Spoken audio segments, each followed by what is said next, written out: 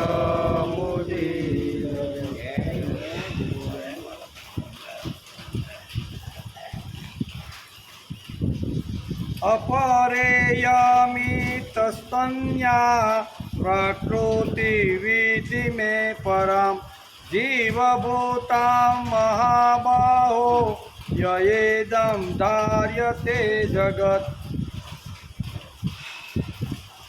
ઇયમ અપરા પ્રકૃતિ તુ મહાબાહો ઇતમ આ અપરા પ્રકૃતિ છે અને હે મહાબાહો આ અપરા પ્રકૃતિથી અન્યાત જીવભૂતા ભિન્ન સ્વરૂપે જીવ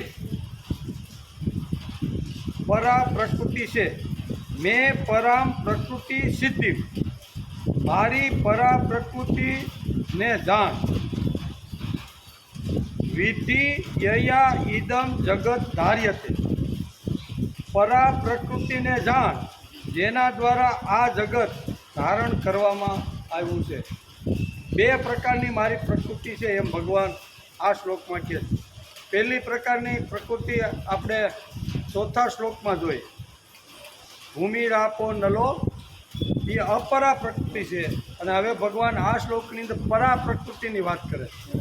એટલે અપરા પ્રકૃતિમાં શું આવે તો કે પંચ મહાભૂત, મન, બુદ્ધિ અને અહંકાર, 8 પ્રકારની ભગવાન કે આ મારી અપરા પ્રકૃતિ છે. હવે તું મારી પાસેથી એક જીવભૂતા એટલે કે જીવભૂત નામની જે પ્રકૃતિ છે ને એ આખી સૃષ્ટિને ધારણ કરે છે, એ તું આજ મારી પાસેથી સાંભળ, એમ ભગવાન આજે આ વાત કહેવાના છે.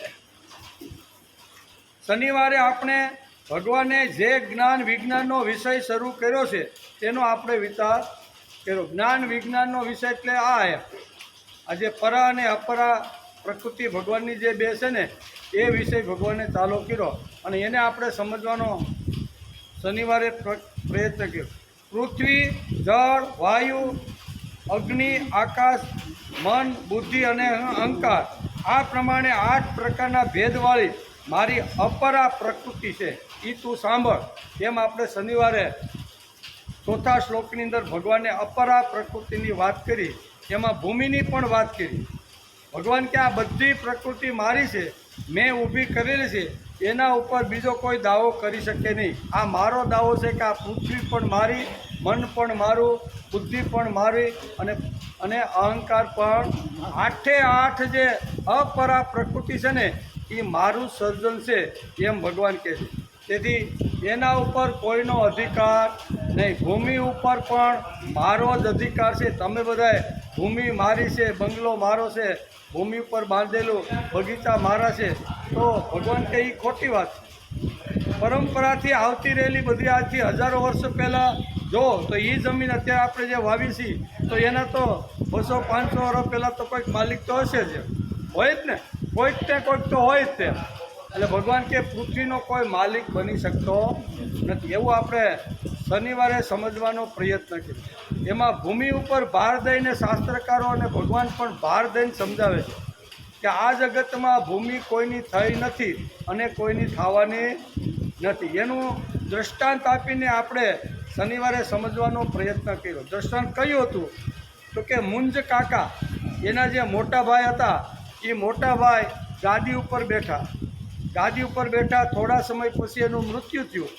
ભોજ 4-5 વર્ષનો હતો. પછી કાકા મુંજને હાથમાં એ રાજ આખું આવ્યું, રાજ ગાદી ઉપર સિંહાસન ઉપર બેઠા. થોડાક સમય થયું તા કાકા મુંજને એમ થવા લાગ્યું કે મોટા ભાઈની ગેરહાજરીમાં મને આ મળેલું છે, આ ભોજ તો મોટો થાય પછી તો ફરજિયાત મારે આ ગાદી એને આપવી પડશે. એના કરતાં આનું કાતરું કાઢી નાખી તો કાયમને માટે મારી પાસે ગાદી રહી જાય. જે રીતે ધૃતરાષ્ટ્ર આમ પાસા નાખતો હતો ને એ રીતે મુંજ કાકાએ નક્કી કર્યું અને મારાઓને બોલાવીને આપણે જોતા હતા શનિવારે દ્રષ્ટાંત આપણે જોયું કે મારાઓને બોલાવી એકાંતમાં અને ખાનગીમાં બધી વાત કરી કે તમારા આને રથના બેસાડી, આ 4-5 વર્ષના બાળકને તમારા જંગલમાં જાય અને એને તમારે ખલાસ કરી અને પાછું આવવાનું છે. તમે જેટલું ઇનામ માગશો ને એટલું ઇનામ હું તમને આપીશ. રથમાં બેસાડી જંગલમાં લઈ ગયા એટલે પછી કે ભાઈ તને ફરવા માટે કાકાએ મોકલા નથી, પણ આજે તારે જેને યાદ કરવો એને કરી લે, અમે તને મારવા માટે આવ્યા છે. મુંજ કાકાનો ઓર્ડર શું કહેવાય, મુંજ કાકાનો ઓર્ડર છે. એટલે 5 વર્ષનો આ જે બાળક હતો ને ભોજ, એ વિચાર કરવા લાગ્યો કે મને શા માટે મારે છે. તો કે તને મારવાનું કારણ તો કે તું ખલાસ થા તો કાયમ મુંજ કાકા પાસે ગાદી રે, એટલે અમને મારવાનો ઓર્ડર છે, એટલે તારે જેને યાદ કરવો એને કરી લે એમ કે. એટલે અહીંયા પછી ફોજ કહેશે કે યાદ તો શું કરવાનો હોય, તો મારે ખાલી કાકાને એટલો એક સંદેશો આપવાનો છે. એ સંદેશો કાકાને જઈને તમે સંભળાવજો એટલે એ સંદેશો એણે એક ભુજપત્રમાં લખ્યો અને એ મારાઓને આપ્યો કે મને માર્યા પછી તમે આ રાજા પાસે જઈને એને સંદેશો સંભળાવતા. મારાઓ વિચાર કરે છે કે આ ભોજે લખ્યું હું જરીક વાંચી તો લઈ.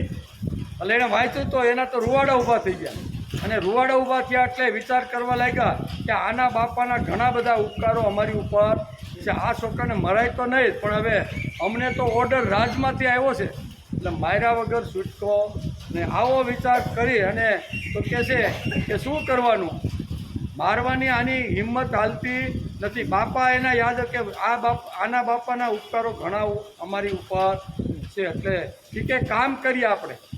તું ક્યારેય કોઈને ન કહે ને, તું ગમે ત્યારે જંગલમાં પકડાઈ જાય ને સાચી વાત ન કહે તો અમે તને છૂટો મૂકી દઈ, બરાબર. એટલે એમાં એક હરણ આવ્યું ને હરણને માર્યું અને એમાંથી એનો બુસટ કાઢી અને લોહીવાળા કપડાં લઈ અને આ મારાઓ રાજનગરમાં આવ્યા. મુંજ કાકાને કીધું કે લ્યો આ ભોજને મારીને અમે આવ્યા છે, પણ એને એક પત્ર આપ્યો છે તમારા માટે ખાસ. એ પત્ર એ મુંજ કાકાએ વાંચ્યો અને મુંજ કાકાએ વાંચ્યા પછી તો ધીમે ધીમે ધીમે આંખમાંથી દડ આંસુ પડવા લાગ્યા. પત્રમાં શું લખ્યું હતું, અહીંયા ભોજે લખ્યું હતું કે હે કાકા મુંજ, મને તો લાગે છે કે પૃથ્વી તું જોડે લઈને જવાનો છે. તું જ્યારે મરીશ ને ત્યારે તારી જોડે આ પૃથ્વી આપશે. બીજું, માધાનતા આ જગતની અંદર આવ્યો, આખી પૃથ્વીનું સમ્રાટ બનીને આખી પૃથ્વીને પોતાના કબજામાં કરી લીધું. એ માધાનતા જેવો માધાનતા પણ ખાલી હાથે ગયો છે, પૃથ્વીને લઈને ગયો નથી. આ જગતની અંદર રામ જેવા રામ આવ્યા, બરાબર. અહીંયા 400 ગાંવના સમુદ્ર ઉપર જેણે સેતુ બાંધી અને લંકાપતિને જે રાવણને માર્યો, એ રામ પણ જ્યારે આ જગત છોડીને ગયા ને ત્યારે પણ ભૂમિનો એક ટુકડો પણ સાથે લઈ ગયા નથી. યુધિષ્ઠિર આવ્યા, હસ્તિનાપુરની ગાદી ઉપર બેઠા, ભગવાને એને રાજતિલક કર્યું અને યુધિષ્ઠિર જ્યારે આ જગત છોડીને ગયો ને ત્યારે પણ એ ભૂમિ લઈ ગયો નથી. આમ કરીને લાંબુ લિસ્ટ કરીને કે આ બધા મહારથીઓ બધા આવ્યા, બધા રાજાઓ સમ્રાટો આવ્યા, પણ કોઈ કાંઈ ભૂમિ ભેગું લઈ ગયું નથી. મને એમ લાગે છે રાજા કાકા, મને તો એમ લાગે છે કાકા કે તમે તો આ મને મારીને આ ટુકડો તમે મરો ત્યારે ભેગા લઈને ભૂમિનો જવાનો. આમ જ્યારે આખો પત્ર વાંચે છે ને ત્યારે મુંજ કાકાનું હૃદય પરિવર્તન થઈ જાય. એ કે ભૂલ તો થઈ, ધ્રુસકે રડે છે. એ કે હવે તો શું થાય, ગમે તેટલો પસ્તાવો કરું પણ જેને મેં મરાવી નાખ્યો ને એ કાંઈ પાછો આવે એમ નથી. મારાઓ એની બાજુમાં જ બેઠા હતા. મારાઓ કે તમે અમને અભય વચન જો આપો ને તો અમે તમને એક વાત કહી, પણ તમારે અમને મારવા નહીં, એમ અભય પહેલાં આપો એમ.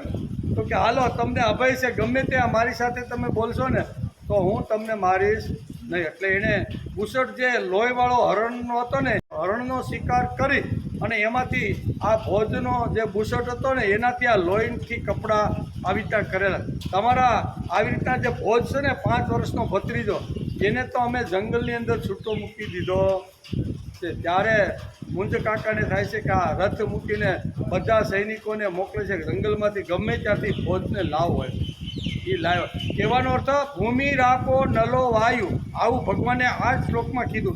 આપણે ભૂમિ રાખો નલો વાયુ ખમ મનો બુદ્ધિ રેવ છે. આ જે 8 પ્રકારની શું કહેવાય પ્રકૃતિ છે ને ભગવાન કે એ મારી છે, એ અત્યાર સુધી જિંદગીમાં ગમે તેટલા રાજા મહારાજા આવ્યા ને એ આ ભૂમિનો ટુકડો લઈને મેળા પછી એની સાથે ગયા નથી. એમ ભગવાન આ શ્લોકમાં કીધું, જેને આજે શનિવારે આપણે સમજવાનો પ્રયત્ન કર્યો. બીજી વાત છે, કાળ પ્રત્યેક વસ્તુમાંથી રસ ખેંચી લે છે, બરાબર. કોઈ પણ વસ્તુ હોય 5, 15 દી કે 100 વર્ષ કે 80 વર્ષ સુધી એના ઉપર મમત્વ રહે, પણ પછી એના ઉપરથી રસ ખેંચાઈ જાય છે. તેથી ભગવાનના મુખકમળમાંથી જે માધુર્ય સંગીત નીકળ્યું તેને આપણે સમજવાનો ઘણા સમયથી પ્રયત્ન કરીએ છીએ. શ્રીમદ ભગવદ્ ગીતા જે શરૂ થઈ ને એનો આજે 344મો દિવસ છે. એ 344 દિવસથી આપણે શ્રીમદ ભગવદ્ ગીતા, ભગવાને જે કુરુક્ષેત્રના મેદાનમાં અર્જુનને નિમિત્ત બનાવીને માનવ જાતને જે તત્વજ્ઞાન આપ્યું ને, આત્મજ્ઞાન, એનો અભ્યાસ આપણે 344 દિવસથી આપણે કરતા રહ્યા છીએ. ભગવાનના મુખકમળમાંથી જે માધુર્ય સંગીત નીકળ્યું તેને આપણે સમજવાનો પ્રયત્ન કરીએ છીએ. આપણે બધા આપણા માટે આવીએ છીએ. હું ને તમે કોના માટે આવી છીએ? આપણે આપણો વિકાસ કરવો છે, મારે કાંઈક સમજવું છે, મારે કાંઈક બોલવું છે, બરાબર. બોલવાવાળો પણ વહેલો અહીં હું કામ આવે છે ભાઈ? એને એમ થાય કે મારે આજ કંઈક બોલવું છે, એટલે બોલીને ભક્તિ કરે છે. સાંભળવાવાળા એમ થાય છે કે અમારે ગીતા સમજવી છે, આ ઉંમરે અમે વાંચી શકતા નથી, અથવા ગીતાના ગુઢ રહસ્ય જે ભગવાને સંસ્કૃતમાં કીધા છે એ અમને સમજણ પડતી નથી, એટલે અમારે એ સમજવા છે. એટલે એ સમજીને પોતાની ભક્તિ કરે છે. બોલવાવાળો બોલીને ભક્તિ કરે છે. આપણે અહીં કોઈના ઉપર ઉપકાર કરવા માટે, કોઈને સુધારવા માટે કે કોઈના દૂષણો દૂર કરવા માટે આવતા નથી. આપણે આપણા માટે જ આવી છે. આ આપણી મગજમાં પાક્કી સમજણ હોવી જોઈએ, તો જ માણસ ભક્તિ તરફ કાયમ જીવે ત્યાં સુધી વળે. નહીં તો કે ફલાણો ભાઈ આમ કહેતો હતો ને, હવે વડલાય છે કે આપણે હરબોલેમાં જવું નથી. તેથી કહે છે કે આપણે આપણા માટે આવીએ છીએ. કાળ પ્રત્યેક વસ્તુમાંથી રસ ખેંચી લે છે. દરેક વસ્તુને કાળ નીરસ બનાવે છે. કાલ પીબતી તદ્દસમ, એમ આપણા શાસ્ત્રમાં બહુ સરસ રીતે ભાગવતની અંદર વેદવ્યાસે લખ્યું છે. આજના યાદગાર બનાવને આવતીકાલે કોઈ યાદ કરતું નથી, પણ ભારતીય સંસ્કૃતિમાં એક અદ્ભુત ચરિત્ર એવું છે કે જેને કાળે ક્યારેય નીરસ બનાવ્યું. આજ 5-25 દિવસ 100-200 વર્ષ કે 500 વર્ષ સુધી વધારે વધારે લોકો કોઈ મહાપુરુષ ગયા હોય તો વધારે એની તિથિ એટલા વર્ષ સુધી ઉજવાય. પણ એક કાળની અંદર એક એવો કાળ ગયો કે જેનો કાળ પણ રસ સૂસી શક્યો નથી. એ અદ્ભુત ચરિત્ર એટલે સર્વજન સ્વજન શ્રી કૃષ્ણએ એનો વિચાર, એના મુખ કમળમાંથી નીકળેલી શ્રીમદ ભગવદ્ ગીતા છે, જેનો આજે આપણે વિચાર કરતા રહ્યા છીએ.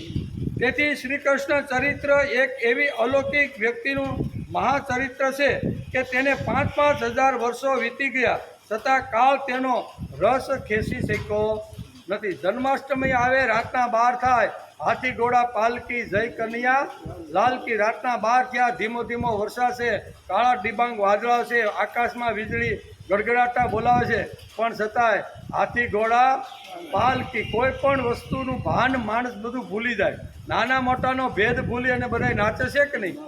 હવે આ ચરિત્ર થયું એને તો 5,000 વર્ષ થઈ ગયા. તો 5,000 વર્ષ પછી પણ આજે આપણે જો જન્માષ્ટમી જો ઉજવતા હોય ને તો આપણને લાગે કે ભગવાનનો જન્મ આજે જ થયો, આવું લાગે કે નહીં? એની પ્રતીતિ છે. તેથી કાળ દુનિયાની અંદર જે લોકો આવ્યા ને 5, 25 કે 100, 200, 500 વર્ષ સુધી લોકો એને યાદ કરે, પણ આજે 5,000 વર્ષ થઈ ગયા છે છતાંય હાથી ઘોડા પાલકી જય કનૈયા લાલ કી, શેરીએ શેરીએ ગલીએ ગલીએ સોસાયટી આ જન્માષ્ટમીના દિવસે થાય છે કે નહીં?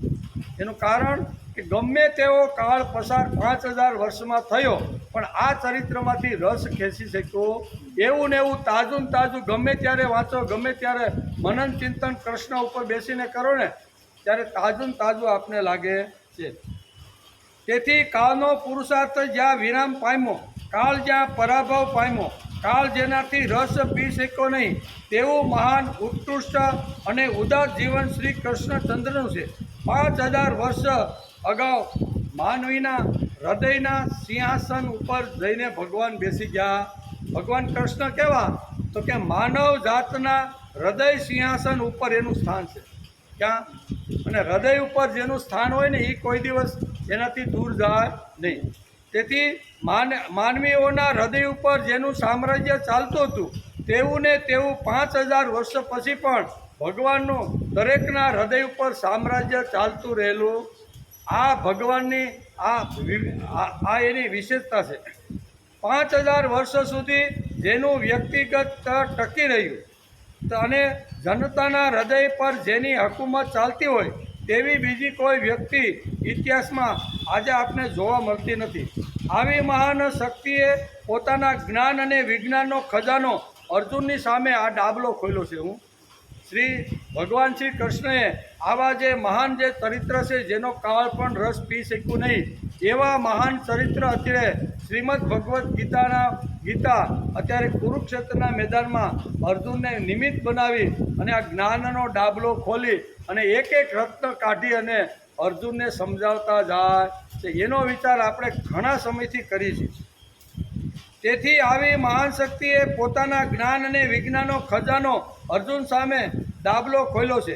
તેમાં થોડું ઘણું રસપાન કરવો મોકો મળે તો એ આપણું સદભાગ્ય. ભગવાને તો આટલા મોટા રત્નો અર્જુનની સામે એક એક રત્ન મૂકતા જાય છે અને બધા રત્નોનો અનુભવ કર્યો. ભગવાને કહે છે ભૂમિ રાપો નલો વાયુ, બરાબર, આ મારી અપરા પ્રકૃતિ છે. હવે તું મારી પાસેથી હું આ જ્ઞાનની અને વિજ્ઞાનની એક વાત તને કરી રહ્યો છું. એ જે પ્રકૃતિ છે કેવી, આ અપરા પ્રકૃતિ એટલે અષ્ટ આઠ પાંચ શું કે પંચભૂતો અને મન બુદ્ધિ અને અહંકાર આ મળીને કુલ 8 પ્રકારની પ્રકૃતિ મારી છે. હવે અર્જુન હું તને એક જીવભૂતા નામની જે પ્રકૃતિ છે ને એનું નામ છે પરાપ્રકૃતિ. એ પરાપ્રકૃતિ આ બધી પ્રકૃતિ શ્રેષ્ઠ છે. એના ગુણો તો જીવનમાં બધાના લાવવા જેવા. ભૂમિનો ગુણ છે, શું કહેવાય, જળનો ગુણ છે, વાયુનો ગુણ છે, આકાશનો ગુણ છે, અગ્નિનો ગુણ છે.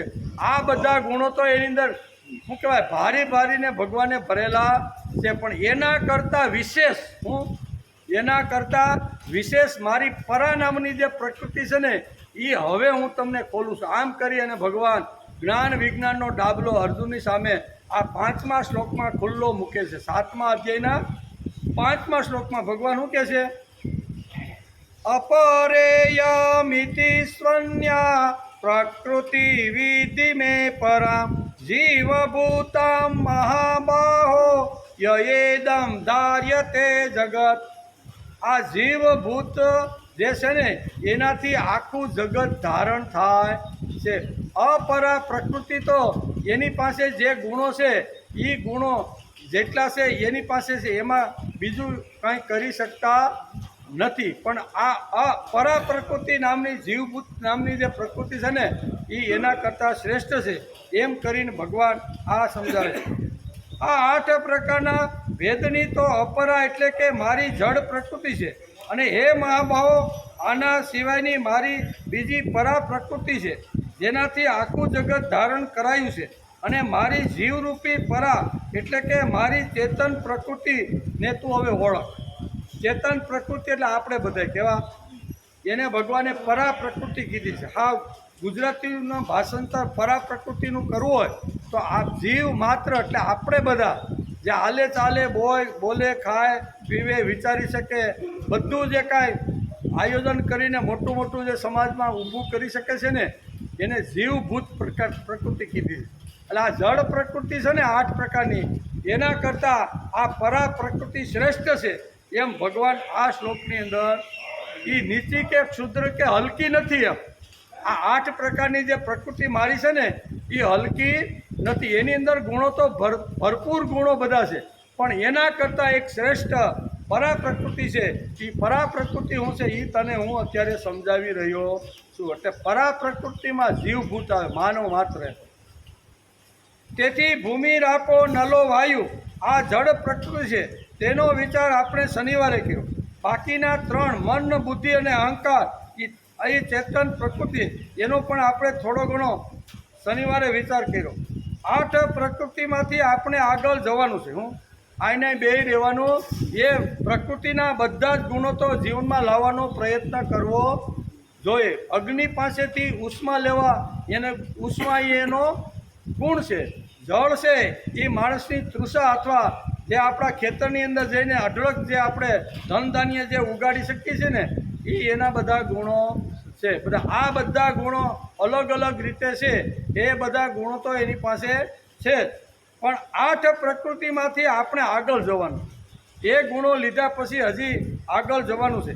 તેના ગુણો લેવાના એક જ એટલે કે તેના ગુણો બધા લઈ લેવાના. તેથી આપણું ભાવગીત છે ને કે એક જ અરમાન છે મને મારું જીવન સુગંધી બને. એક જ અરમાન છે મને મારું જીવન સુગંધી બને. આ ગુણ કોનો છે? ફૂલનો. આપણે જોતા રહ્યા શનિવારે. આ ગુણ ફૂલનો છે. પરમાત્માનો પરિચય કરતાં પહેલાં આ અપરા પ્રકૃતિનો પરિચય કરી લેવો. જીવભૂત પ્રકૃતિને સમજતા પહેલાં આ શ્લોક આપણે શનિવારે સમજ્યા કે એ અપરા પ્રકૃતિનો માણસે અનુભવ કરી લેવો જોઈએ. એટલે કે પરમાત્માની એટલે કે પરિચય કરતા પહેલાં આ અપરા પ્રકૃતિનો પરિચય કરી લેવો જોઈએ. પંચમહાભૂતોનો ગયા શ્લોકમાં બહિર્મુખ અને અંતર્મુખ થવું જોઈએ. આમ જ્ઞાન વિજ્ઞાન સમજાવતા ભગવાને શનિવારના શ્લોકની અંદર કીધું અંતર્મુખ અને બહિર્મુખ. બહિર્મુખ એટલે પાંચ આપણી જે પંચમહાભૂત છે ને એને બહિર્મુખ કહેવાય, જે આપણે આંખથી જોઈ શકીએ. અને અંતર્મુખ એટલે મન બુદ્ધિ અને અહંકાર, એ અંતઃમુખ છે. એટલે અંતઃમુખ અને બહિર્મુખની વાત ભગવાને અહીંયા આપણે ગયા શનિવારે આ શ્લોકમાં વાત કરી હતી. પરા પ્રકૃતિ કોણ? તો કે જીવ ભૂતા, એટલે કે તે મારી ચેતન પ્રકૃતિ છે, જીવ રૂપે બનેલી છે. અને તે એટલે પરા.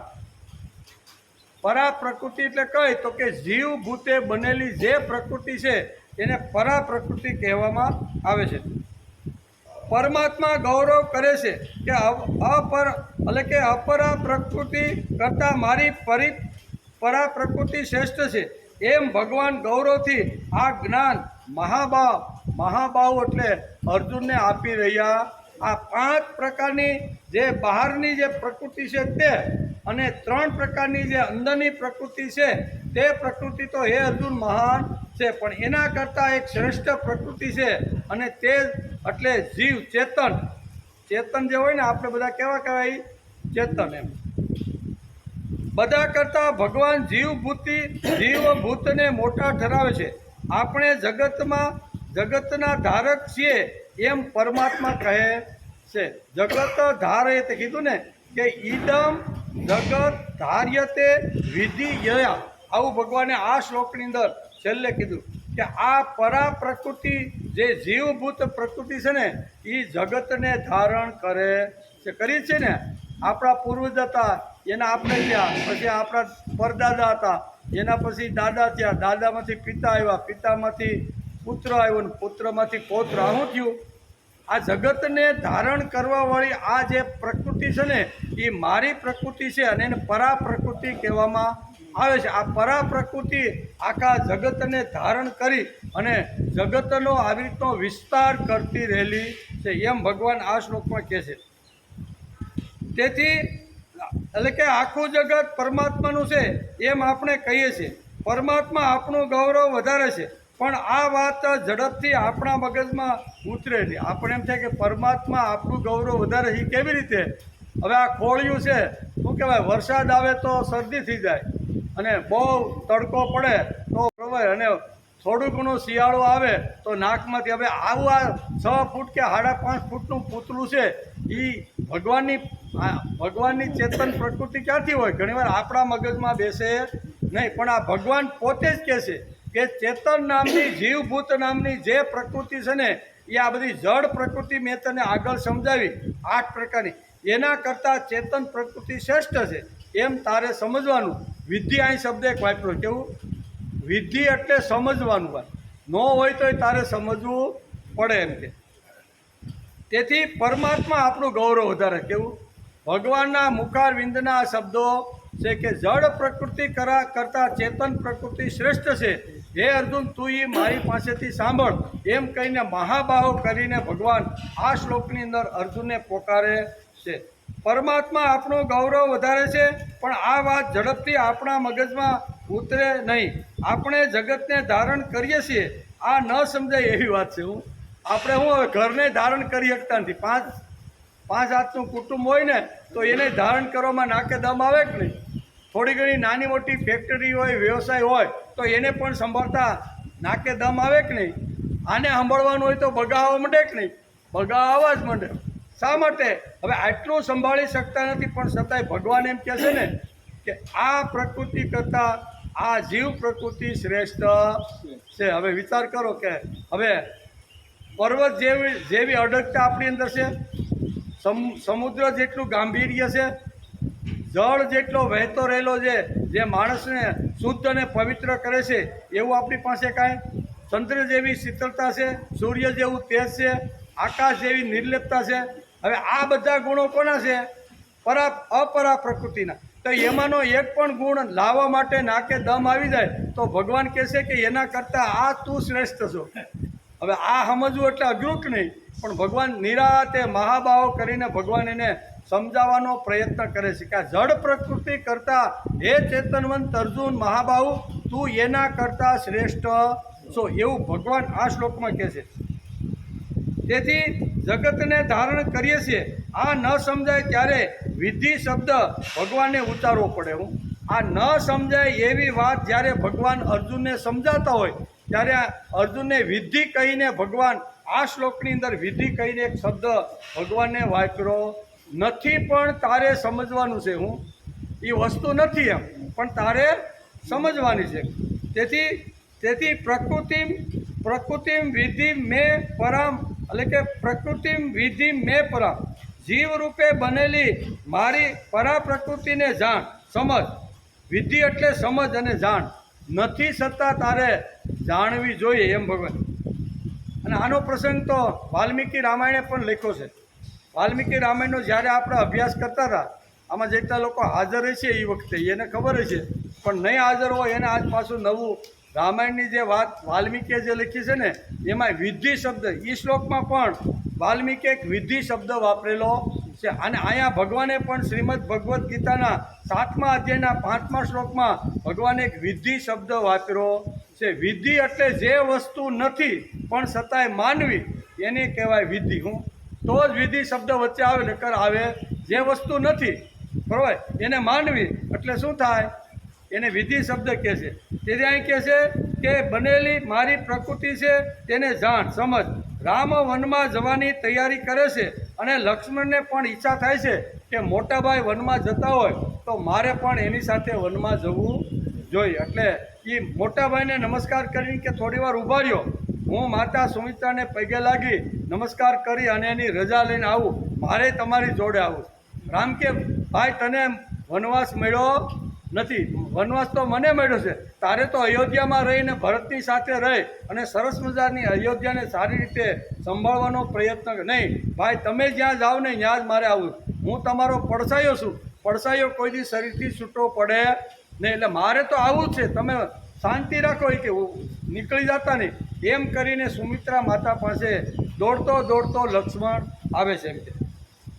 એટલે કે દોડતો અહીં કે લક્ષ્મણ આવે છે, સુમિત્રાની આજ્ઞા લઈ આવે, આવ તો એ જો હા પાડે તો તું મારી સાથે આવ.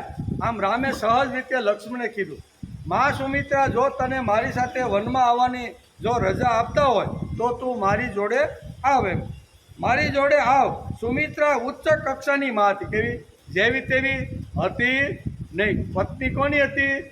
દશરથ રાજાની. એટલે એમાં કાંઈ બાકી રહે, બધા જ ગુણો સુમિત્રાની અંદર છે. આમ વાલ્મીકીએ લખ્યા છે.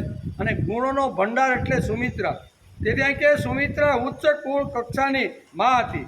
બીજી કદાચ મા હોય તો શું કે એ ભલે નહીં જાય, વનવાસ એને મળ્યો છે, તું અહીં રહે નહીં, આ ખાવા પીવાનું એટલું મોટું રાસ છે ને, હવે તારે ત્યાં વનમાં 14 વર્ષ સુધી ભટકવું ને. બીજા એની જગ્યાએ આપણી સામાન્ય કોઈ મા હોય અને કોઈ બાપ કોઈ મોટા દીકરાને કહે ભાઈ તારે આમ કરવાનું છે તો એ જાય ખરો? આજનો રામલો જાય? આજનો જાય નહીં એમ. એટલે અહીં કહે છે કે બીજી કદાચ માં હોય તો શું કરે? તને ક્યાં વનવાસ મળ્યો છે? 14 વર્ષ ક્યાં રખડવાનું ભટકવાનું ખાવાનું પીવાનું મળે નહીં મળે, હવે તારે ભટકવાની જરૂર નથી. એમ કદાચ સુમિત્રાની જગ્યાએ બીજી કોઈ માં હોય તો કદાચ આવું બોલી શકે.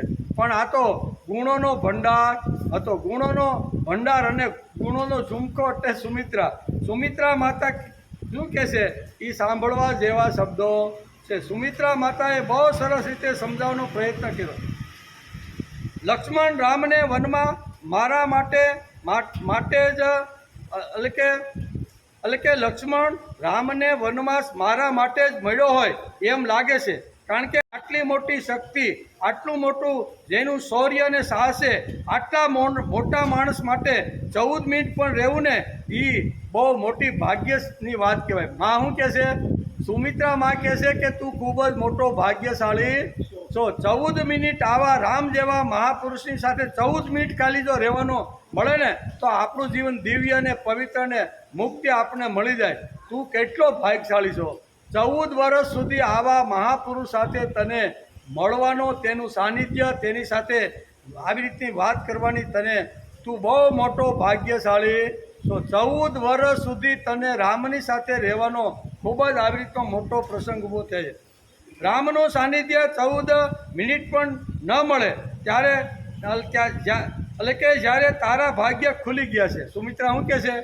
14 મિનિટ પણ જો રામને મળવાનું હોય ને તો કેટલી રાહ જોવી પડે, કેટલા સમય વિતાવવો પડે ત્યારે રામના દર્શન થાય. તું ખૂબ જ મોટો ભાગ્યશાળી છો કે તને આવું ભાગ્ય અહીંયા તારા પગ પાસે આવીને ઊભું રહી ગયું છે.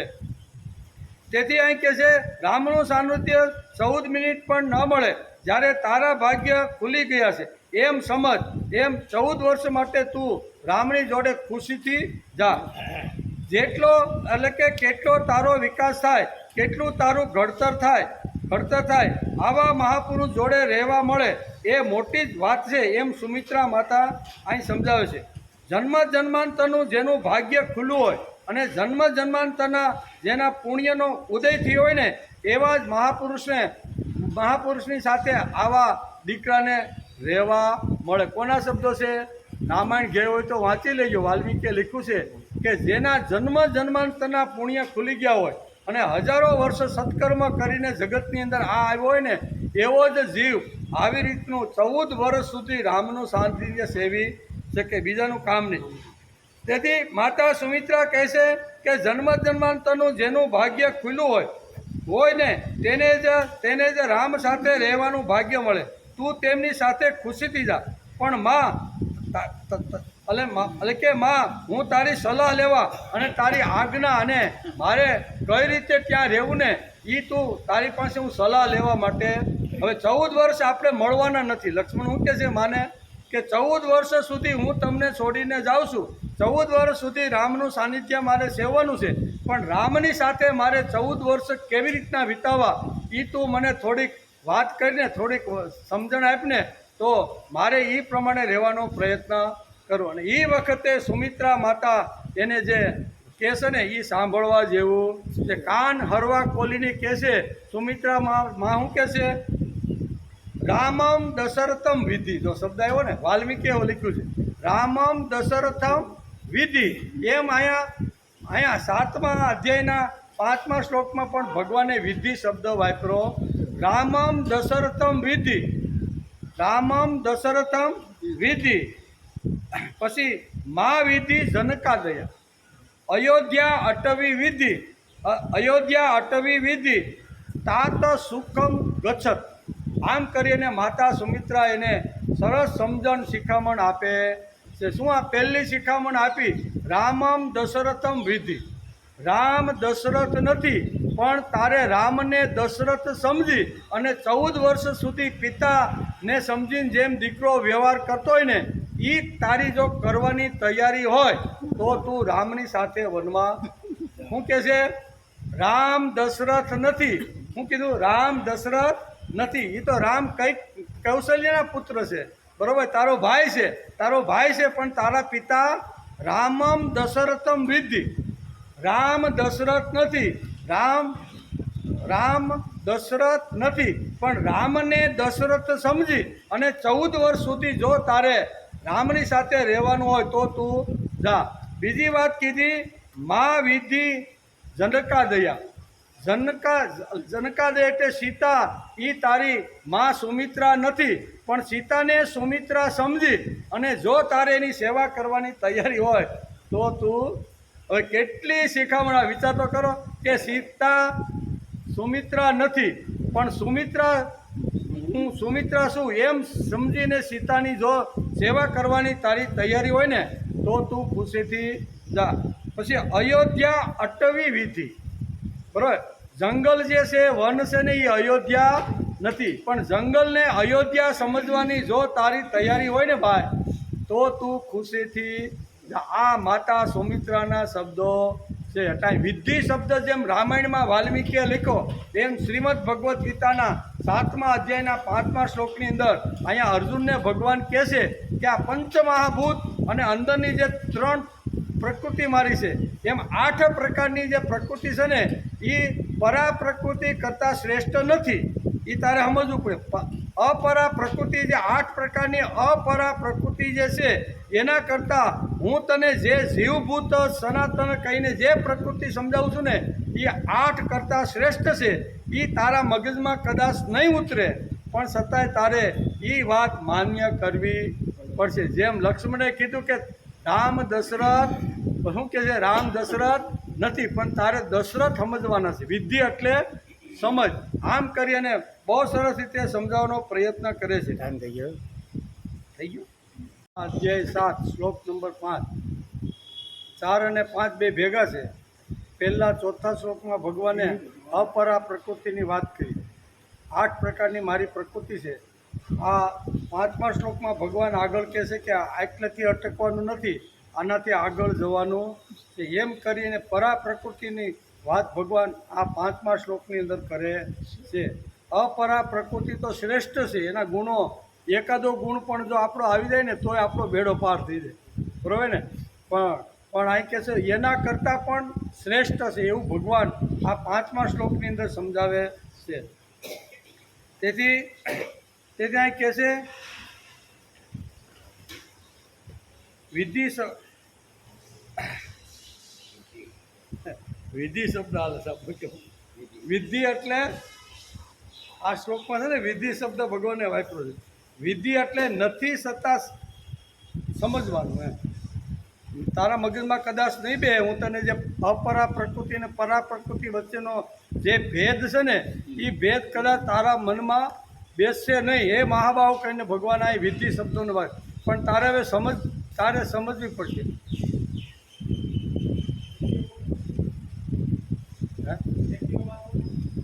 એક્ટિવા કોનું છે મારું?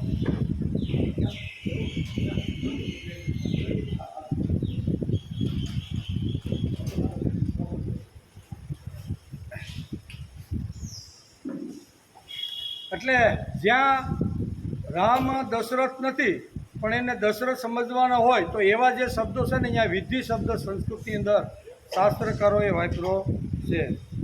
તેમાં પરા પ્રકૃતિ આપણા મગજમાં ન ઉતરે. કેવી પરા પ્રકૃતિ આપણા મગજમાં ન ઉતરે એવી વાત છે. જીવાત્મા દ્વારા જગત ધારણ થાય છે. આ જ્યારે ભગવાન બોલે છે ત્યારે જીવાત્માને ગભરામણ થાય છે કે ભગવાન આ શું વાત કરે છે. ભગવાને આખી સૃષ્ટિને ધારણ કરી છે અને મને પણ એમ જ કહે છે કે સૃષ્ટિને ધારણ તું પણ કરી શકે છે, તારાથી સૃષ્ટિની આગળ આ ગતિ થાય છે. એટલે જીવને પણ ઘણીવાર ગભરામણ થાય.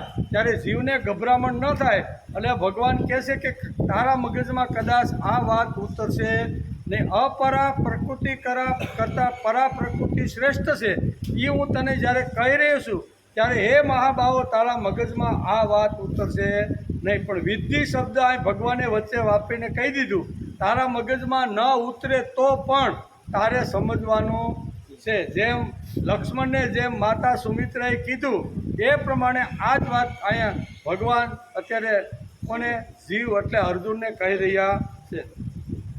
જ્યારે આ બોલે ત્યારે જીવને ગભરામણ થાય છે. જ્યાં જે વસ્તુ મગજમાં ન ઉતરતી હોય ત્યાં વિધિ શબ્દ વાપરવામાં આવે છે. મગજમાં અમુક વસ્તુ ન ઉતરતી હોય તો એવે સમયે સંસ્કૃતની અંદર વિધિ શબ્દ વાપરવામાં આવે છે. જ્યાં જે વસ્તુ મગજમાં ન ઉતરતી હોય ત્યાં વિધિ શબ્દનો પ્રયોગ કરવામાં આવે છે. પ્રકૃતિમ વિધિ એમ ભગવાન આ શ્લોકમાં કહે છે. ભગવાન કહે છે કે મારી એક બીજી પ્રકૃતિ છે અપરા, જે પંચ મહાભૂત અને 3 અંદરની મન, બુદ્ધિ અને અહંકાર એમ કે આમ 8 પ્રકારની જે ભિન્ન ભિન્ન પ્રકૃતિ છે એ પણ મારી છે. અને એક હું તને આ બીજી પ્રકૃતિ એટલે પરા પ્રકૃતિ અત્યારે કહું છું એ તારા મગજમાં બેસશે નહીં, પણ તારે માનવાનું છે. શું કહે છે તારે અમુક વસ્તુ ન બે મગજમાં પણ માનવું તો પડે કે નહીં. તેથી આમાં આપણી જાતનું ગૌરવ સમજાયું છે. પૃથ્વીને નમસ્કાર કરવા આપણા પૂર્વજો મૂર્ખા ન હતા. પૃથ્વી માતાને નમસ્કાર કરવા એમ આપણા પૂર્વજો આપને કહીને ગયા છે. આજે પણ ઉઠતા વેત આપણે પથારીમાંથી પહેલો પગ પૃથ્વી ઉપર જાય છે ત્યારે આપણે નમસ્કાર કરીએ છીએ. આવું આપણા પૂર્વજો જે કહીને ગયા છે એ કાંઈ મૂર્ખા હતા, એ અક્કલવાળા હતા. આપણા કરતાં વધારે અક્કલ એની પાસે હતી. એ લોકો કહીને ગયા છે, બરાબર. આમાં આપણી જાતનું ગૌરવ સમજાયું છે. પૃથ્વીને નમસ્કાર કરવા આપણા પૂર્વજો મૂર્ખા ન હતા. ખોદાઈને પૃથ્વીને ખોદીએ તો પાણી આપીએ અને ખેડીએ તો અન્ન આપે. આ એના ગુણ છે. કેવા? ખોદો તો પાણી આપે અને ખેડો તો અન્ન આપે. આવા જેના ગુણો છે ને, અહીંયા ભગવાન કે એ ગુણોની જે અપરા પ્રકૃતિ છે ને એના કરતાં પરા પ્રકૃતિ શ્રેષ્ઠ છે. એટલે બુદ્ધિમાં ઉતરે, અર્જુનના મનમાં ઉતરે નહીં. ભગવાન આટલા બધા પ્રકૃતિના ગુણો છે. સૂર્યના ગુણો જોવા, ચંદ્રના ગુણો જોવા, પૃથ્વીના ગુણો જોવા, જળ જોવો, બરાબર, અગ્નિના ગુણો જોવા. આ બધા ગુણો, એક એક ગુણોનો જ્યારે આપણે વિચાર કરીએ છીએ ને તો એની પાસે તો અઢળક ગુણો આ પ્રકૃતિ પાસે છે. અને તમે મને એમ કહો છો કે એના કરતાં તું શ્રેષ્ઠ છો. એટલે અહીંયા ભગવાન માનવ માત્રનું ગૌરવ વધારવાની વાત આ શ્લોકની અંદર ભગવાન કરે છે. આમાં આપણી જાતનું ગૌરવ આપણે સમજવું જોઈએ. સમાજમાં જે ઘસાઈ જાય છે તેનું ગૌરવ વધે. કોનું? જે ઘસી નાખે છે એનું ગૌરવ વધે. ગૌરવ કોનું વધે? જે ઘસાઈ જાય તેનું. રામના કામ માટે, રામના વિચાર માટે, રામના જે કાંઈ સિદ્ધાંતો છે એ સમાજમાં સ્થિર થાય એના માટે મન, બુદ્ધિ, ઇન્દ્રિયો, વિત્તને જે ઘસી નાખે છે ને સમાજમાં, એવા લોકોની છબી આપણા ઘરમાં હોય. કોની છબી રાખી છે આપણા ઘરમાં? કેવા મહાપુરુષની રાખી છે કે જે સમાજ માટે, કુટુંબ માટે, સમાજના ઘણા એવા કામો છે કે જેના માટે આખું શરીર એણે ઘસી નાખ્યું. એવા લોકો રામ, કૃષ્ણ છે કે આવી રીતના જે સંતો છે ને એની જ પ્રતિમા આપણા ઘરમાં હોય ને. કોઈ રેખી રાવણની કે ના દુર્યોધન હારો હતા, એટલું મોટું હસ્તિનાપુરમાં અને રાજ કર્યું ને, એકાદી દુર્યોધનની પ્રતિમા લગાડો. દુર્યોધનની લગાડી નહીં, પણ કોની લગાડી? હવે એક હાથમાં લગામ છે, ભગવાન રથ હાંકણે વાહ બેઠેલો અર્જુનની પ્રતિમા લગાડી. શા માટે? ભગવાનના કામ માટે અર્જુન ઘસાઈ ગયો, તેની પ્રતિમા આપણા ઘરમાં હોય. તેના માટે ઘસાય તે તેના માટે પવિત્ર. આવું આપણું શાસ્ત્ર કહે છે. શું? જેના માટે ઘસાય તે તેના માટે પવિત્ર. આપણે જો પવિત્ર થવાનું હોય તો ભગવાનના કાર્ય માટે માણસે ઘસાઈ જવાનો પ્રયત્ન કરવો જોઈએ. આમાં આપણી જાતનું ગૌરવ ભગવાને વધાર્યું છે. સમાજમાં જે ઘસાઈ જાય છે તેનું ગૌરવ વધે છે. બધા ભૂતો એટલે કે ભૂતો જાત બાળીને બધાને ઉષ્મા આપે છે, અગ્નિ આપે છે. એ અંદર રહેલો જે આપણો ખોરાક છે ને એનું પણ પાચન કરવાનું ભગવાન વૈશ્વાનર અગ્નિનું રૂપ પણ ધારણ કરીને બેઠા. બરાબર? તો અગ્નિ આપણા માટે ઘસાઈ ગયો, આપણે જીવંત રાખવા માટે, તો એના માટે માણસે ઘસાવાનો પ્રયત્ન કરવો જોઈએ. તેથી અહમ વૈશ્વાનરો આપણે બોલીએ છીએ, બરાબર ને? કે ભગવાન આપણે જે કાંઈ ખોરાક ખાઈએ છીએ ને એ 5 પ્રકારના જે 4 પ્રકારના જે ખોરાક છે ને એ 4 પ્રકારના ખોરાક ભગવાન અગ્નિનું રૂપ ધારણ કરી અને આપે છે. તેથી એની શોભા છે. તેથી જેના માટે ઘસાય તે તેના માટે પવિત્ર. એમ અપરા પ્રકૃતિ શ્રેષ્ઠ છે. 8 પ્રકારની પ્રકૃતિ આગલા શ્લોકમાં ભગવાને અર્જુનને કીધી ને. હે અર્જુન, હે મહાબાહો, મેં તને આગળ જે 8 અપરા પ્રકૃતિની વાત કરીને એ બધી શ્રેષ્ઠ છે. પણ શું કહે છે? અપરા પ્રકૃતિ શ્રેષ્ઠ છે, ગુણોથી ભરેલી છે, ભરપૂર છે.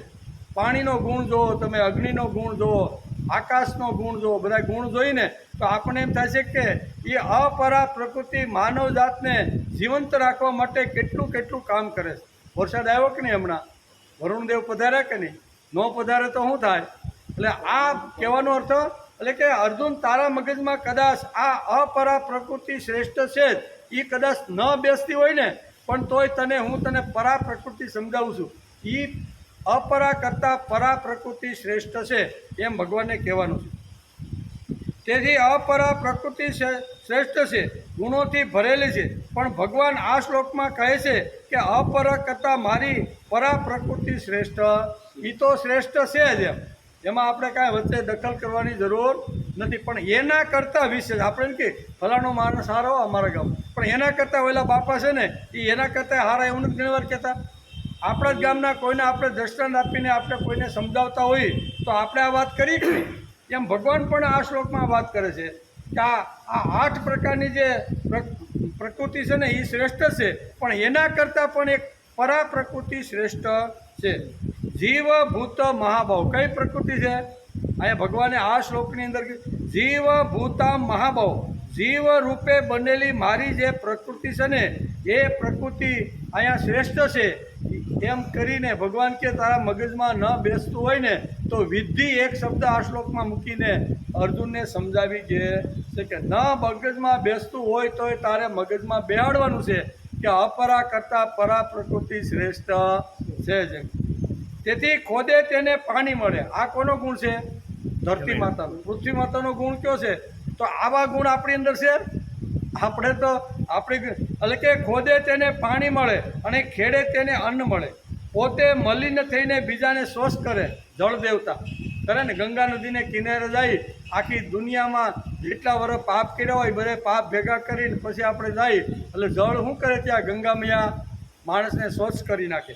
એટલે કે પોતે મલિન થઈને ગંગા પાસે જાય તો ગંગા એનું મલિનતા દૂર કરે. આ જળનો પાણીનો ગુણ છે. પછી જાત બાળીને જીવન આપનાર અગ્નિ છે. પોતે બળી જાય અને આપણી રસોઈ પકાવી આપે કે નહીં? પોતે ખલાસ થઈ જાય આખું. જેવું તમે લાઇટર દબાવો સ્ટવ ઉપર અને ભડ બધું બળતો લઈને આપણી એક પછી એક રસોઈ બને છે. પોતે બળી અને આપણને જીવંત રાખવા માટે રસોઈ પકાવી આપે છે કે નહીં? તેતું જાત બાળીને જીવન આપનાર અગ્નિ, જગતમાં સુગંધ પ્રસાવનાર વાયુ. સુગંધ છે ને એ પ્રસાવનાર વાયુ. પછી બધાને અવકાશ આપનાર આકાશ. બધાને અવકાશ આપે, પશુને આપે, પક્ષીઓને આપે, બધાને અવકાશ આપે કે નહીં? વૈજ્ઞાનિકોને આપે અને પ્લેનો ઉડાડવા માંડે કે નહીં? બધા માટે ખુલ્લું, અબજો કિલોમીટર. એનો કાંઈ અંત જ નથી. આકાશનો કોઈ અંત નથી, બરાબર? તો એની અંદર બધાને હરવા ફરવાનો, ઉડવાનો બધાને છે કે નહીં? એટલે બધાને અવકાશ આપે. અવકાશ આપે તેનું નામ આકાશ, બરાબર? આ બધી પ્રકૃતિ પાસે રહેલી અહીંયા બધા જ ગુણો છે. ભગવાન કે આ પ્રકૃતિના બધા ગુણો છે પણ એના કરતાં વિશેષ એક પ્રકૃતિ છે અને તે એટલે પરા પ્રકૃતિ. એ એના કરતાં શ્રેષ્ઠ છે. તેથી પ્રકૃતિ એક શિક્ષિકા છે. કેવું? આ પ્રકૃતિ આપણે જોઈ ને, જલ છે, વાયુ છે, અગ્નિ છે, આ બધી કેવી છે? શિક્ષિકા. જેમ શિક્ષિકા નાના બાળકને શિક્ષણ આપી, સંસ્કાર આપીને ધીમે ધીમે મોટો કરે કે નહીં, જેની પાસે પણ, એવી રીતે આ જગત આખું જે છે ને, જગતની અંદર રહેલી જે પંચમહાભૂતની જે પ્રકૃતિ છે ને, એ આપણી શિક્ષિકા છે. એની પાસે લેતા આવડવું જોઈએ તો બધું જ આપણે આપે. વૃક્ષ પણ આપે, વૃક્ષ આપણે ફળ પણ આપે ને ઓક્સિજન પણ આપે. લેતા આવડવું જોઈએ. તેથી પ્રકૃતિ એક શિક્ષિકા છે. તેની પાસેથી ઘણું બધું જ્ઞાન અને વિજ્ઞાન આપણને મળતું રહેલું છે. તેથી જ ભગવાને ચોથા શ્લોકમાં જ્ઞાન વિજ્ઞાનનો આખો વિષય ખોલીને અર્જુનને આ વાત સમજાવી છે. જ્ઞાનનો પ્રચાર કરનાર માણસ જીવંત હોવો જોઈએ, મરેલો શું કામનો? જ્ઞાન જગતમાં પહોંચાડવાનું છે. એ માણસ કેવો હોવો જોઈએ? થનગનાટ, ઉત્સાહ, સ્ફૂર્તિથી, ચૈતન્યથી ભરેલો એ માણસ હોવો જોઈએ. તેથી અપરા પ્રકૃતિ કરતાં પરા પ્રકૃતિ શ્રેષ્ઠ છે એમ ભગવાન આ શ્લોકમાં કહે છે.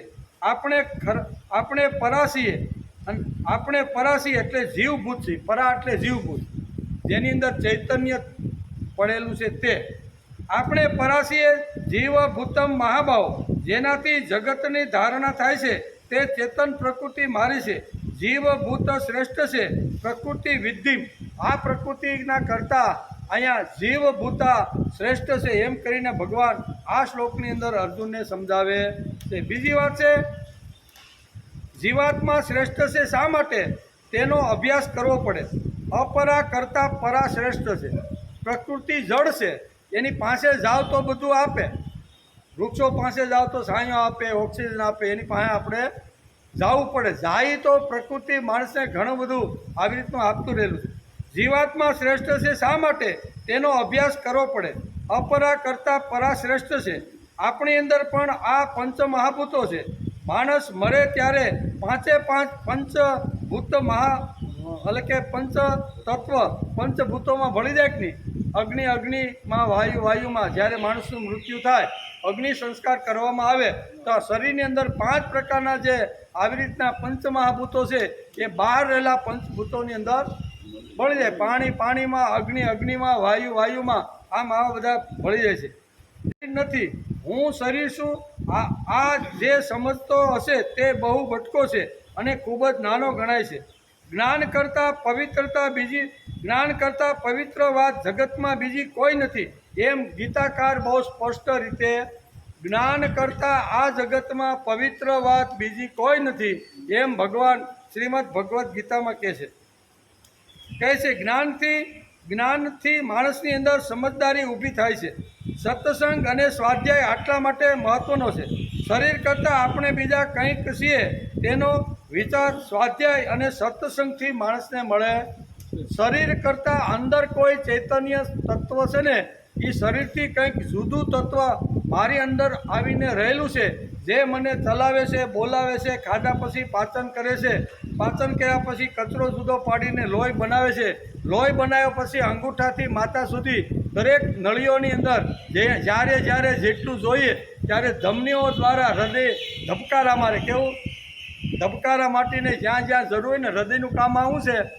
શુદ્ધ અને એકદમ શુદ્ધ થયેલું લોહી જ્યારે હૃદયની અંદર જ્યારે એકઠું થાય છે ને, ત્યારે શરીરના બધા જ અંગોને ધબકારા મારી બે વાલ હોતી હોય છે. કેવા?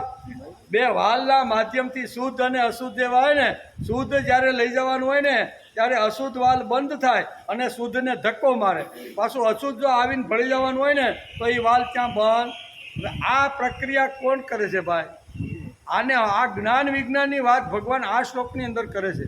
આ અંદરની જે પરા પ્રકૃતિ છે ને, એની ભગવાન અત્યારે વાત કરી રહ્યા છે. અને એ 5.5-6 ફૂટના માનવીની અંદર મેં આ પરા નામની જે પ્રકૃતિ છે ને, ચૈતન્ય, એ મેં એની અંદર મૂકેલું છે. એવું ભગવાનનું આ પરા પ્રકૃતિ સમજાવીને આ શ્લોકમાં કહેવા માગે છે. તેથી સત્સંગ અને સ્વાધ્યાય આટલા માટે મહત્વના છે. શરીર કરતાં આપણે બીજા કંઈક છીએ તેનો વિચાર સ્વાધ્યાય અને સત્સંગથી થાય છે. માંદો પડે તો ડૉક્ટર પાસે જવાય, ઝઘડો થાય તો વકીલ પાસે જવાય, કાપડ ખરીદવું હોય તો કાપડના વેપારી પાસે જવાય, દાઢી કરવાની હોય તો વાણંદ પાસે જવાય. એમ જો જીવનની અંદર ચૈતન્ય શક્તિ અંદર પડેલી છે, એને જો આપણે સમજવાની હોય ને તો સત્સંગ અથવા સ્વાધ્યાય અથવા સજ્જન લોકો પાસે જઈને બેસવું પડે. જેમ માંદો પડે ને ક્યાં જાય? ડૉક્ટર પાસે. ઝઘડો કરે તો ક્યાં જાય? વકીલ પાસે. આમ બધું હોય ને, દાઢી વધી ગઈને કરે, આ બધા જેમ આપણા છે એવી રીતે માણસના જીવનની અંદર આ જ્ઞાન અને વિજ્ઞાનનો વિસ્તાર કરીને સમજવું હોય. આ શરીર કોણ, હું કોણ છું, અંદર રહેલું કયું તત્વ મને હલાવે છે, કયું તત્વ બોલાવે છે, કયું તત્વ ખાધા પછી પાચન કરીને કચરો જુદો કરીને સરસ મજાનું લાલ લોહી આ બધું જો સમજવાનું હોય તો શું કરવું પડે? તો જેની પાસે સમજદારી છે અથવા જે સમજીને બેઠા છે એવા શાસ્ત્રો હોય અથવા શાસ્ત્રજ્ઞ જાણેલા જે હોય ને, એવા લોકો પાસે બેસીને સત્સંગ અથવા સ્વાધ્યાય કરીએ તો શરીરની રચના કેવી છે એ આપને ખબર પડે. શરીર કરતાં બીજી ઘણી બધી વાતો છે જે જાણવા માટે બધા જાય. બધાને જરૂર છે કે નહીં? સ્વાધ્યાયમાં બધાને જરૂર. અહીંયા એક બધા નાખીને બેઠા છે. ડૉક્ટર બોર્ડ મારીને બેઠો છે, બરાબર. વકીલ પણ બોર્ડ મારીને બેઠો છે. વાણંદ પણ કહે છે સરસ મજાના તમારે જો કટિંગ કરવાનું હોય ને તો અમે આ બધા બોર્ડ મારીને બેઠા. બધા અલગ અલગ જગ્યાએ બેઠા છે. પણ એ બધાને જો મારે જીવન કેવી રીતનું જીવવાનું છે, ભગવાને આ મનુષ્ય દેહ આપ્યો છે, એને મારે કેવી રીતનો વાપરવાનો છે, આ અંદર હું જે વપરાઈ જાઉં છું એ કઈ શક્તિ છે એને સમજવું હોય તો આ બધા ભેગા થાય કે નહીં? સ્વાધ્યાયમાં વાણંદે આવે ને, ડૉક્ટરે આવે ને, શું કહેવાય, વકીલે આવે ને, ખેડૂતે આવે ને, વેપારી આવે, બરાબર. આ બધા આવે કે નહીં? એ બધાને સત્સંગમાં જવું પડે. સત્સંગમાં જાય બધાય તો એને ખબર પડે કે મારે જીવન કેવી રીતનું જીવવાનું છે. તેથી જ્ઞાનથી વિશેષ કશું જ નથી એમ ભગવાને સ્પષ્ટ શ્રીમદ ભગવદ્ ગીતામાં લખ્યું. જ્ઞાન કરતાં કોઈ જગતની અંદર કોઈ પવિત્ર વિશેષ નથી એમ. દુનિયાભરના બધા જ માણસોને પ્રકાશ જોઈએ છે કે નહીં? બધો હોય, નાનો બોટમથી ટોપ, બધાને પ્રકાશ જોઈએ છે. બધા સમય આપે તો જ અપરા અને પરા પ્રકૃતિ ઓળખી શકાય. સમય આપ્યા વગર કાંઈ ઓળખાતું નથી. આપણે પણ જો દુકાન ખોલીને બેઠા હોય, બરાબર, તો એને સમય આપવો પડે કે નહીં? 8 કલાક, 10 કલાક, 12 કલાક તો આપણી દુકાન હાલે. પણ ખાલી દુકાન નાખી દીધી ને ખાલી પૈસા લઈને વસ્તુ ભરી દીધી એટલે એનાથી કાંઈ દુકાન હાલે નહીં. ત્યાં 8-10 કલાક તપસ્યા કરવાની, ગાદી તપાવવાની માણસની તૈયારી હોવી જોઈએ. તેથી બધા જ માણસોને પ્રકાશ જોઈએ છે પણ સમય આપવા માટે કોઈ તૈયાર નથી. જ્ઞાન બધાને જોઈએ છે પણ કોઈને સમય આપવા માટે તૈયાર નથી એમ કે. તેથી ભગવાન આ શ્લોકમાં કહે છે કે અપરે મિત સ્તોન્યા અપરા કરતાં મારી પરા પ્રકૃતિ શ્રેષ્ઠ છે. હે અર્જુન, હે મહાબાહો, તું વીર છો, તું મહાન છે. મહાબાહુ એટલે તાકાતવાન, સક્ષમ. તું જો પ્રયત્ન કરશે તો હે મહાબાહો તું તારી જાતને ઓળખી શકીશ. તું કોણ છો? અત્યારે તું જે નાસી પાસ થઈને પાછલી બેઠક ઉપર તું બેસી ગયો છો અને તું એમ કહેશો કે સિદંતી મમ ગાત્રાણી મુખમ પરી શુષ્યતે વેપથુસ શરીરે મેં રોમ હર્ષસ. આમ કરીને તું પાછલી બેઠે બેસી અને તું આ બધી દલીલો જે મારી સાથે કરે છે ને, એ એકવાર તું સમજી લે તું કોણ, તું પોતે કોણ છો એમ. એટલે ભગવાન અહીંયા ઢંઢોળી અને અંદર રહેલી જે આત્મશક્તિ છે ને એને જગાડવાનો ભગવાન અહીંયા પ્રયત્ન કરે છે. તેથી હે અર્જુન, હે મહાબાહો, તું વીર છો. કેવો છો? તું વીર છો, તું મહાન, તું તાકાતવાન છે, સક્ષમ છે. તું જો પ્રયત્ન કરશે ને તો હે મહાબાહો તું તારી જાતને જાણી શકીશ. શું કહે છે? તારી જાતને, તારી અંદર કયું તત્વ તને ચલાવે છે, કયું બોલાવે છે, એ તત્વ ન હોય તો તારી કેવી રીતની હાલત થાય છે, એ બધું જો જાણવાનું હોય ને તો તું આ પરા પ્રકૃતિથી તું આ સારી રીતે જાણી શકે. તેથી પ્રમાદી થયો એટલે જીવનનો સત્યાનાશ થઈ જાય. એકવાર જો આળસ આવી, પ્રમાદ શરીરમાં થવા લાગ્યો એટલે માણસનો સત્યાનાશ થઈ જાય છે. રોજ મન બુદ્ધિને દિવ્ય તેજસ્વી વિચારો મળવા જોઈએ. આમાં જો આળસ પ્રમાદ આવે તો જીવનનો સત્યાનાશ થઈ જાય. એમ ભગવાન બહુ સરસ રીતે મહાબાહો કહી અને વિધિ શબ્દ કરીને પરા અને અપરા બે શ્લોક સાથે છે. એમાં ભગવાન પરા અને અપરા પ્રકૃતિની વાત કરી અને અર્જુનને મહાબાહો કરીને ભગવાન આ શ્લોકની અંદર હાંક મારે છે. વિચારોનું હેમરિંગ રોજ થવું જોઈએ. એકાદ દિવસ ન ચાલે. દુર્યોધન અને અર્જુન એક જ ગુરુના બે શિષ્ય હતા, પણ બંનેમાં કેટલો ફેર દેખાય છે આપને. બરોબર. હું વધારે ડાયો છું. જાનામી ધર્મમ નચે મેં પ્રવૃત્તિ. હું બહુ ડાયો છું. દુર્યોધન કહેતો તો હું જાનામી ધર્મમ નચ મેં નિવૃત્તિ. હું ધર્મ જાણું છું પણ એને આવી રીતનો કરી શકતો નથી. એક જ ગુરુના બે શિષ્યો છે જે એકને મારવા માટે ભગવાને હાથમાં હથિયાર લઈને બધું ઘણું બધું કરવું પડ્યું. એકને મારવા માટે ભગવાને પ્રયત્ન કરવો પડ્યો અને અર્જુનને તારવા માટે ભગવાને પ્રયત્ન કર્યો. દુર્યોધન અને અર્જુન બંને છે. એકને મારવા માટે ભગવાને કર્યો અને એકને તારવા માટે. જ્યાં જ્યાં મરવાનો થાય ને અર્જુન, ત્યાં ભગવાન કંઈક કળાઓ રચી અને એને જીવાડવાનો પ્રયત્ન ભગવાને કર્યો કે નહીં. મહાભારતમાં હજારો પ્રસંગો એવા છે કે અર્જુન ખરેખર મરી જાય એમ જ હતો. બરાબર ને? તો એ મરવા જાય છે ત્યારે ભગવાને એને જીવાડવાનો પ્રયત્ન કર્યો. આપણે પંચમહાભૂત કરતાં પણ મોટા છીએ, તેથી જીવભૂતા મહાબાહો આ ભગવાન બોલ્યા છે, કોઈ બીજું બોલ્યો. આ જે 8 પ્રકારની જે અપરા પ્રકૃતિ છે એના કરતાં જીવ પ્રકૃતિ શ્રેષ્ઠ છે એવું ભગવાન પોતે સ્વમુખે અર્જુનને સમજાવી રહ્યા છે. આપણે પંચમહાભૂત કરતાં મોટા છીએ, જીવભૂત મહાભાવ આ ભગવાનના મુખારવિંદની વાણી છે. પ્રકૃતિ આગા પાછી થઈ શકતી નથી. જેમ કે સૂર્ય પાસે તેજ છે, એ આગા પાછું થઈ તેજ આપે.